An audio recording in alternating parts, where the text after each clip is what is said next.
할렐루야. 오늘 우리가 영과 진리로 드리는 수요 예배가 하나님께는 영광이 되고 우리에게는 참 행복한 예배가 되는 줄 믿습니다. 오늘 옆에 있는 분들 보시면서 한번 인사했으면 좋겠습니다.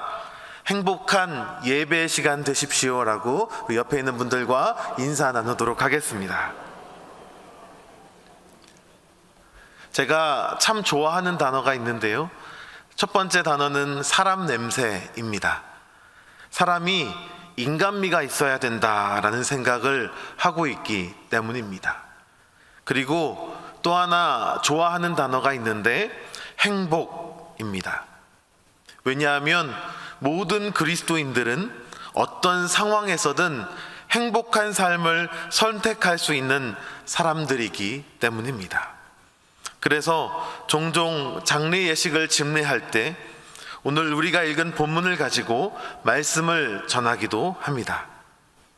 성도 여러분, 우리가 언젠가 하나님 앞에 서게 될 때 하나님께서는 우리의 삶을 어떻게 평가하실 것인지 생각해 보셨습니까?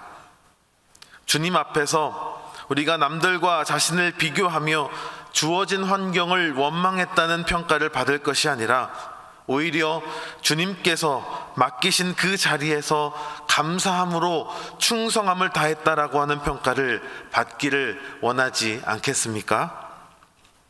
오늘 우리 광주 베델교회 모든 성도님들은 마지막 때에 하나님이 평가하시기를 참 행복한 사람이었다 말씀하여 주시기를 소망합니다.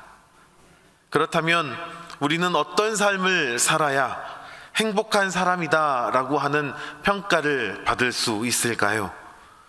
삼위일체 하나님을 믿고 따르는 우리 신앙인들에게 진짜 행복이란 무엇일까요?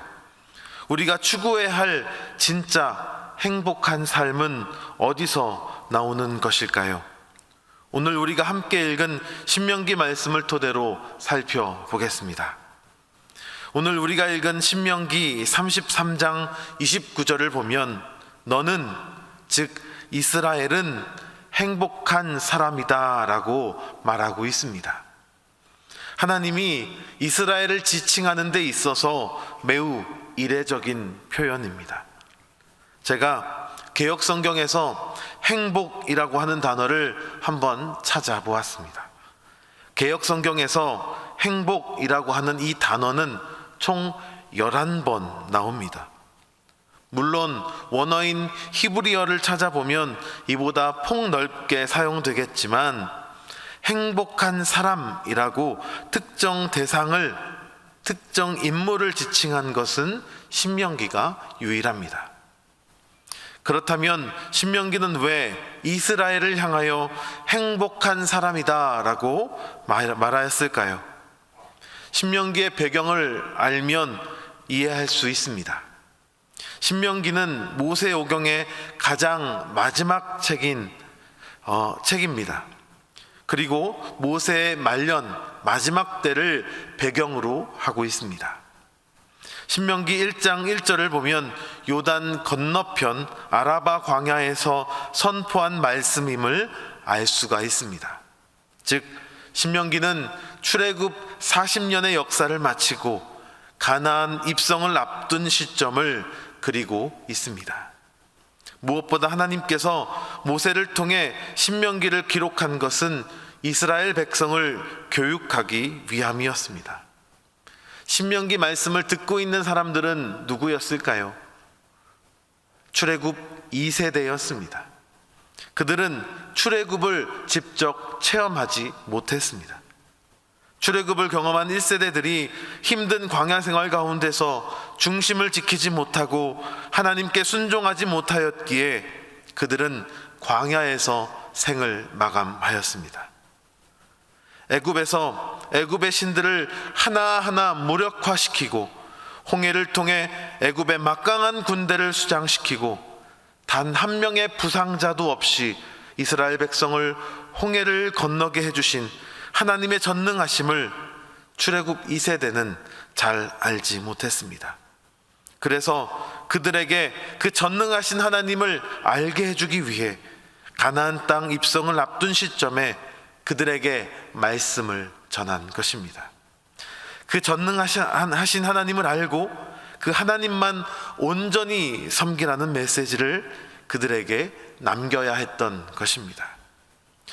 모세가 이스라엘 백성에게 그토록 간절하게 이 하나님의 말씀을 전하고자 했던 이유가 무엇이겠습니까? 그것은 이스라엘 백성이 여호와 하나님께서 친히 택하신 거룩한 백성으로서 주님의 인도하심에 온전히 순종하며 살아가도록 부르심을 받은 백성들이었기 때문입니다. 하나님께서 이들을 단순히 백성으로 부르신 것이 아니라 모든 열방이 창조주 하나님께 돌아오는 것을 중재할 제사장 나라로 세우셨습니다. 출애굽기 19장 6절에서 이렇게 말씀합니다. 너희가 다 내게 대하여 제사장 나라가 되며 거룩한 백성이 되리라 라고 말씀하고 있습니다. 이렇게 이스라엘 백성들이 하나님의 백성답게 그리고 제사장 나라답게 살아갈 때 이스라엘 백성들은 축복을 약속받았습니다. 신명기 33장은 그 축복의 한 장면입니다. 또한 이스라엘 백성이 받게 될 그 축복의 결말은 행복한 사람들입니다. 우리의 믿음의 여정도 마지막에는 이 이스라엘 백성들처럼 참으로 행복한 사람들이라는 하나님의 평가로 결론 지어야 하지 않겠습니까? 그렇다면 우리는 어떻게 살아가면 이러한 행복한 사람으로 평가받을 수 있을까요? 하나님께서 우리에게 너는 참으로 행복한 사람이야 말하는 삶은 어떤 삶일까요? 첫 번째로 기억해야 할 것은 너무나도 당연하게 하나님 말씀 안에 있어야 합니다. 신명기 33장 29절에 언급된 행복이라고 하는 단어의 히브리어 어원은 아셀입니다. 이스라엘의 12지파 중 하나인 아셀 지파와 어원이 같습니다. 이와 같은 단어가 쓰이고 있는 대표적인 곳이 있는데요, 시편 1편의 말씀입니다. 우리 시편 1편의 말씀 정도는 다 외우고 계시지요? 네, 웃고만 계시네요. 네, 시편 1편 1절은 이렇게 시작합니다.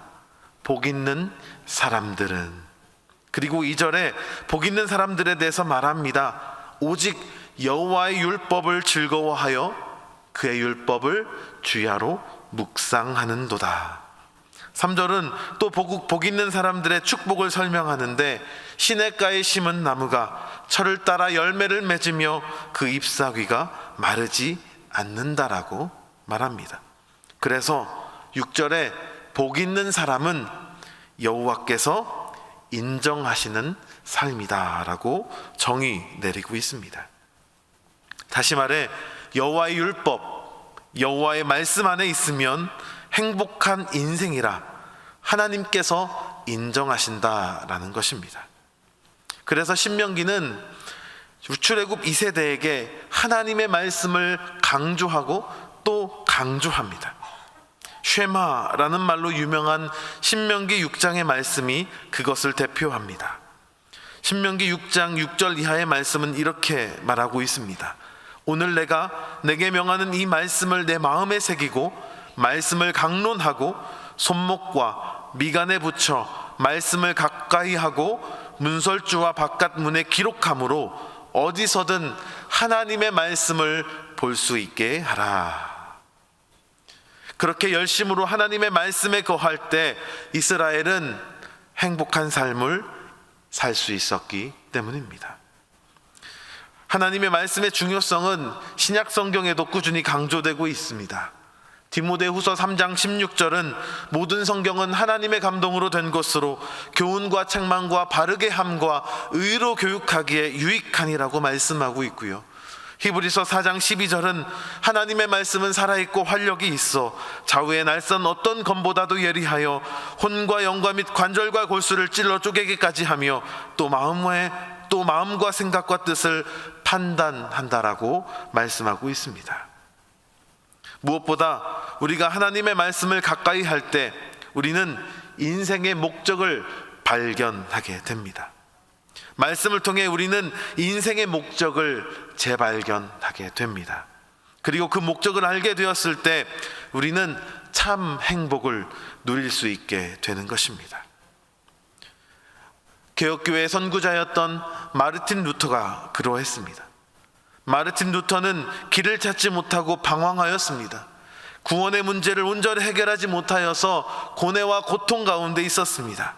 그는 이 고뇌와 고통을 해결하기 위해 고행도 해보고 고해성사도 해보았습니다. 하지만 그 어떤 것으로도 그 마음의 고통과 고뇌에서 벗어날 수 없었습니다. 마르틴 루터가 기나긴 고뇌의 터널을 뚫고 지나갈 수 있었던 데는 하나님의 말씀이 있었습니다. 로마서 1장 17절 오직 의인은 믿음으로 살리라. 하나님의 말씀으로 참 자유, 참 행복을 얻은 그는 삐뚤어진 중세교회의 잘못을 과감하게 지적하고 개혁교회의 선구자로 굳게 서게 됩니다. 우리 한국교회도 하나님의 말씀으로 이전에 누리지 못했던 축복을, 행복을 누렸던 경험이 있습니다. 우리나라는 세계 선교사에 유례가 없는 나라입니다. 왜냐하면 선교사가 입국하기도 전에 한글로 된 성경책이 있었기 때문입니다. 우리나라의 한글 성경이 번역되어 나오게 된 것은 중국과 일본에 건너가 있던 조선인들이 그곳에서 선교사를 만나게 되면서부터입니다. 우리나라 최초의 한글 성경은 만주 지역에서 사역하던 존 로스 선교사를 통해 그리고 이응찬, 서상윤이라고 하는 당시 장사꾼의 도움을 받아 1882년에 발간합니다. 비록 누가복음 한 권이 번역된 것이었지만 한글로 된 첫 번째 성경이었습니다. 이와 비슷한 시기 1884년 마가복음서가 일본에서 이수정에 의해서 번역됩니다.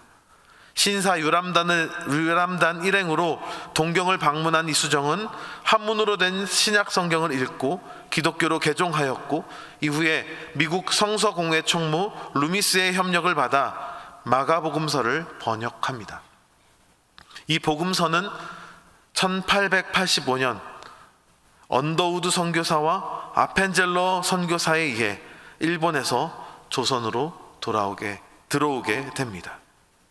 우리나라는 선교사가 입국도 하기 전에 한글로 된 2개의 복음서를 가지고 있었던 나라였습니다. 이렇듯 우리 믿음의 선조들은 하나님의 말씀을 사모했습니다. 말씀을 사모해 열린 말씀 사경회는 한국교회 대부흥을 가지고 왔습니다. 얼마나 말씀을 사모했는지 평양에서 열리는 사경회에 목포에서 걸어서 올라갔다라고 하는 기록이 있습니다. 우리 믿음의 선조들이 이토록 말씀을 사모했던 이유가 무엇입니까? 말씀 안에 있을 때 삶의 참 목적을 발견하고 그로 인해 참 자유를 누릴 수 있었고 말씀 안에 있을 때 참 행복을 누릴 수 있었기 때문입니다. 이스라엘은 율법을 통해 이러한 행복한 삶을 부여받았습니다. 우리의 믿음의 선조들 또한 하나님의 말씀으로 나라 잃은 서러움의 시대를 이겨낼 수 있었습니다. 하나님 말씀 안에 거하심으로 하나님이 주시는 행복함을 누리시는 여기 모인 모든 믿음의 성도 되시기를 바랍니다. 우리가 이렇게 말씀 안에서 씨름하면 하나님께서 우리를 온유한 성품으로 다듬어 주십니다. 온유한 성품이야말로 행복한 결말로 가는 길입니다. 신명기서를 통해 말씀을 전한 사람은 모세였습니다. 모세가 확신에 차 이스라엘 백성을 향하여 하나님의 축복을 전할 수 있었던 데는 그가 이미 참 행복을 주시는 하나님을 경험하였기 때문입니다. 그러한 모세를 대표하는 이미지는 온유함입니다. 민수기에서 모세를 묘사하기를 이 사람 모세는 온유함이 지면의 모든 사람보다 더하더라 라고 말하고 있습니다. 민수기의 맥락을 살펴보면 모세는 온유하기에 참 어려운 지경이었습니다. 왜냐하면 누구보다 자기를 잘 아는, 그리고 사랑하는 형제 아론과 미리함이 모세를 비방했기 때문입니다. 그들은 모세의 흠을 가지고 침소붕대하여 비방하였습니다. 특히나 그들은 모세의 영적 권위를 뒤흔들었습니다. 여호와께서 모세와만 말씀하시냐라며 같은 형제인 그들도 같은 권한이 있다라고 하며 권한을 나누어 줄 것을 그리고 암시하는 말을 하였습니다. 하지만 모세는 형제인 그들과 시시비비를 가리지 않았습니다. 충분한 권한이 있었음에도 그 권한을 다 사용하지 않았습니다. 온유함이란 권한이 있음에도 그것을 남용하지 않는 것입니다. 그러면 모세는 처음부터 온유한 사람이었습니까? 그렇지 않습니다. 모세는 애굽의 왕자 신분이었지요. 혈통상으로는 히브리 유대 민족이었지만 갈대 상자에 놓여 나일강에 띄어져 모세는 애굽의 공주가 건져내 애굽의 왕궁에 살게 되었습니다. 그는 애굽의 왕자라는 신분과 유대 민족이라는 두 가지 정체성을 가진 사람이었지요. 그런데 그 중에 애굽의 관리가 유대 민족의 노역을 너무 가혹하게 하는 것을 목격하곤 참지 못하고 폭력을 행사하고 살인을 저지르게 됩니다. 애굽의 왕자 시절 모세는 이토록 혈기가 넘치는 사람이었습니다. 그러던 그가 광야에 양을 치며 보낸 시간을 통해 그 시간을 통해 하나님을 경험하고 하나님의 말씀 안에 거함으로 온유한 성품으로 다듬어지게 된 것입니다. 성경에는 이와 같은 온유한 사람들이 여럿 등장합니다. 대표적인 인물이 이삭입니다. 그는 아브라함에 의해 하나님께 제물로 바쳐질 뻔한 위기를 경험하지요. 보통 이럴 경우 트라우마를 경험하며 평생 불안에 시달리는 경우가 많이 있습니다.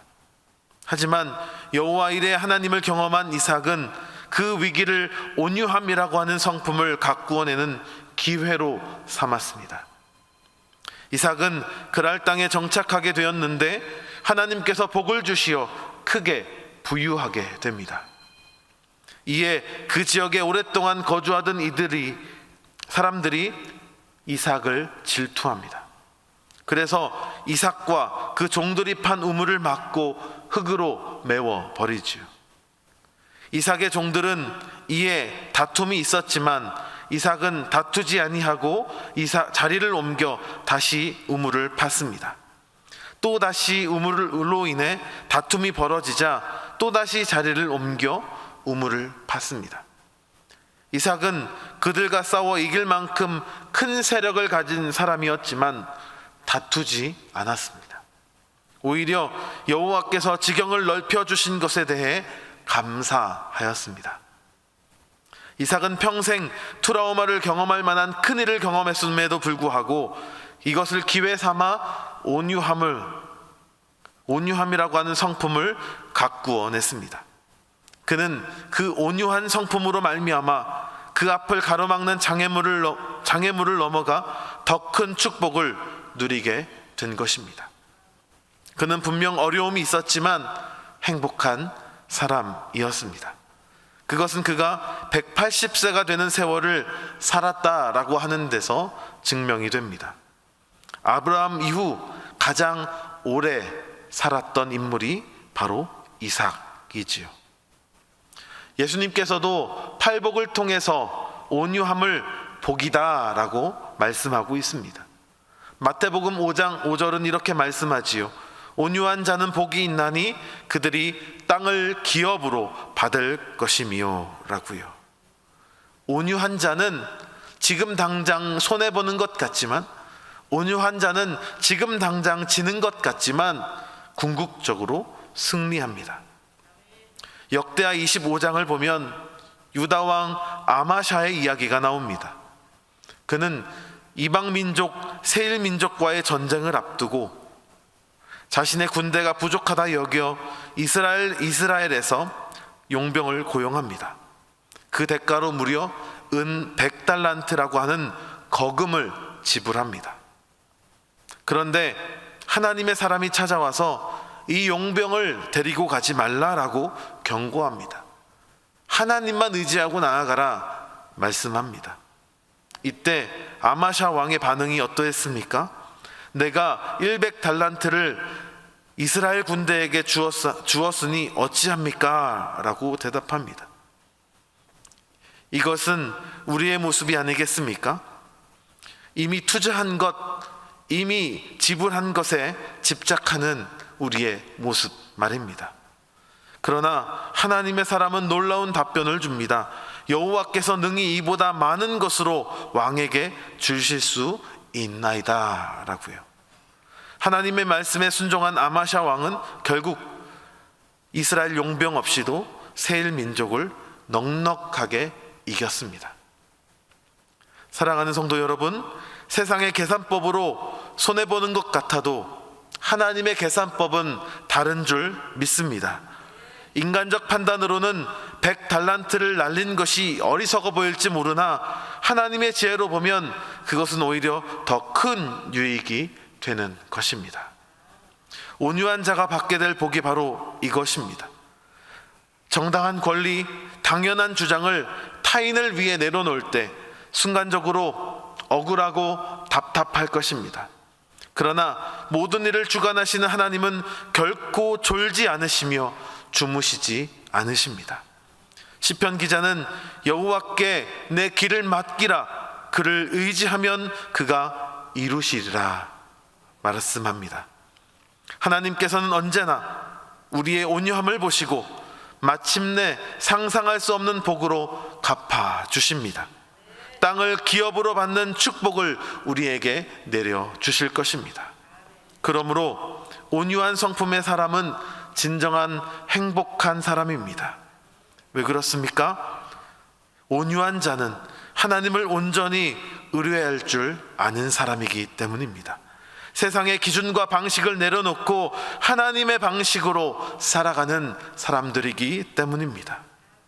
예수님은 친히 나는 마음이 온유하고 겸손하니 내 멍에를 메고 내게 배우라, 그리하면 너희 마음이 쉼을 얻으리라 말씀합니다. 온유함은 연약함이 아니라 하나님 안에서 발견하는 참된 강함입니다. 오늘 주님께 예배하는 광주 베델교회 모든 성도님들이 이와 같은 온유한 자가 되어 하나님께서 주시는 참된 행복을 누리시기를 바랍니다. 마지막으로 사랑하면 행복합니다. 모세는 이스라엘을 너무너무 사랑했습니다.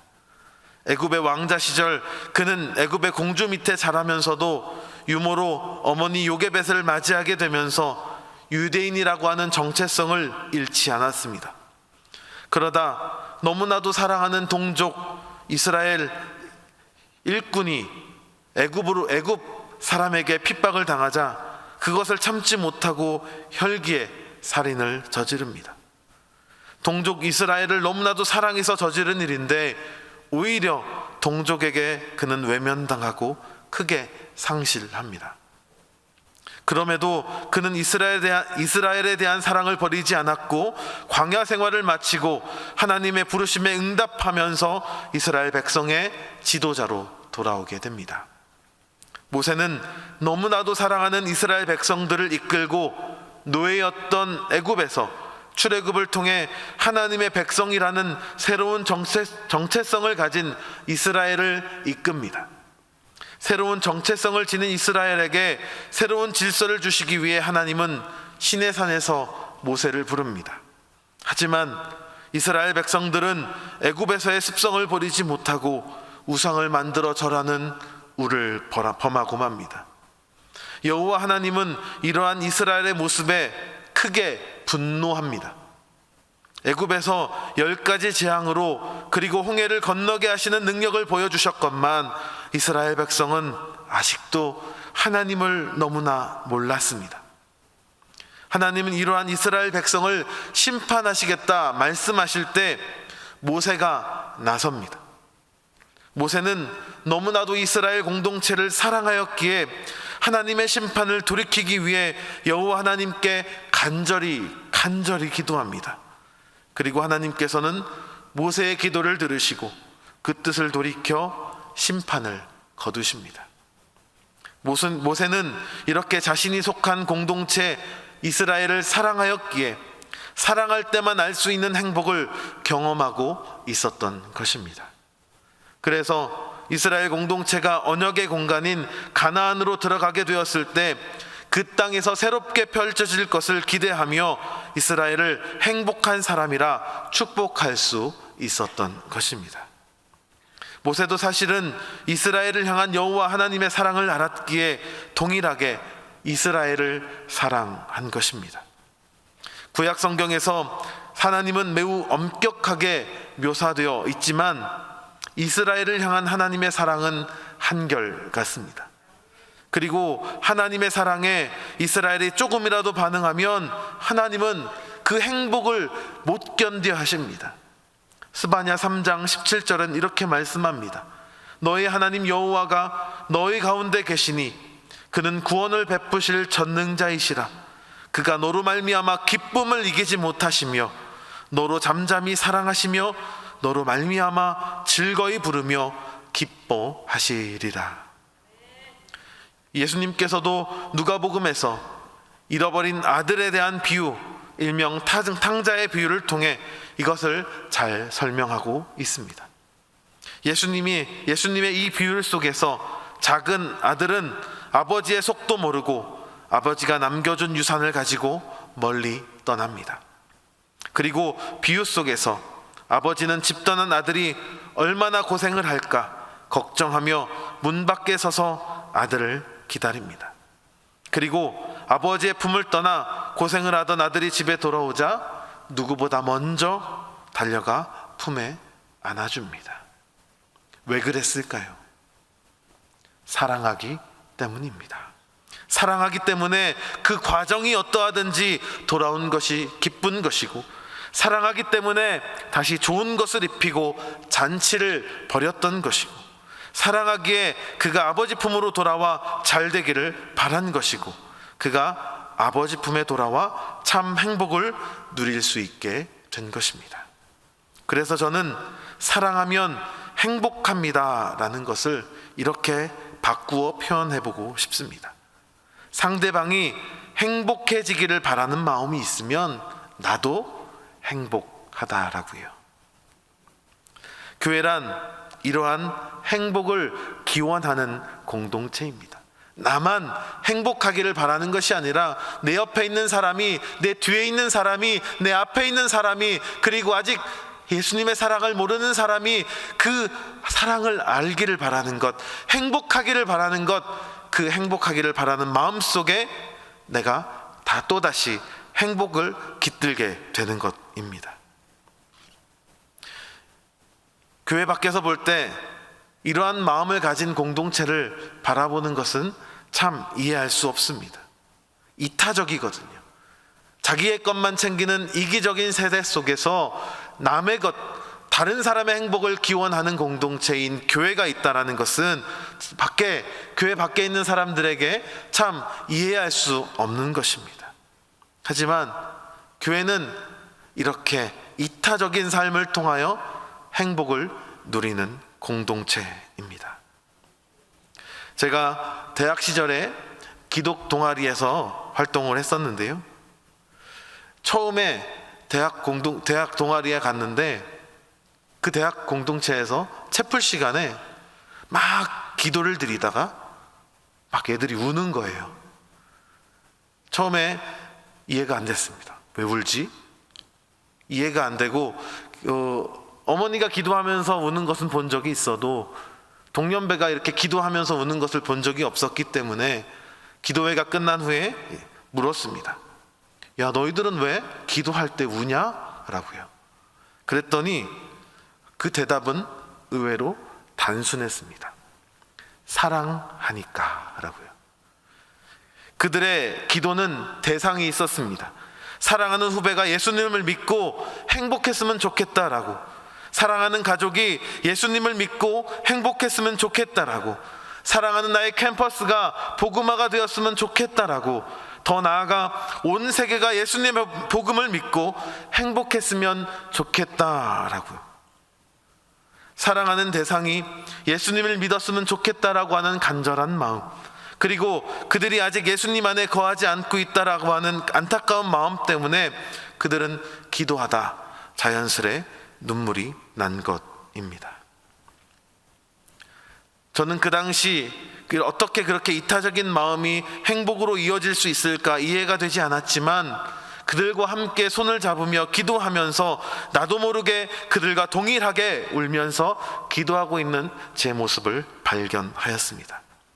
그리고 간절히 기도했던 한 명의 영혼이 주님께 돌아올 때면 얼마나 행복했는지 모릅니다. 그리고 그 행복을 한번 경험하자 그 지경이 점차 넓어졌습니다. 이렇듯 사랑하는 자는 행복합니다. 사랑해서 상대방이 행복해지기를 바라는 마음을 품는 자는 행복합니다. 하나님께서 그러셨고, 하나님께서 우리의 마음에 동일한 마음을 심어주셨기에 우리도 사랑할 때 행복할 수 있는 것입니다.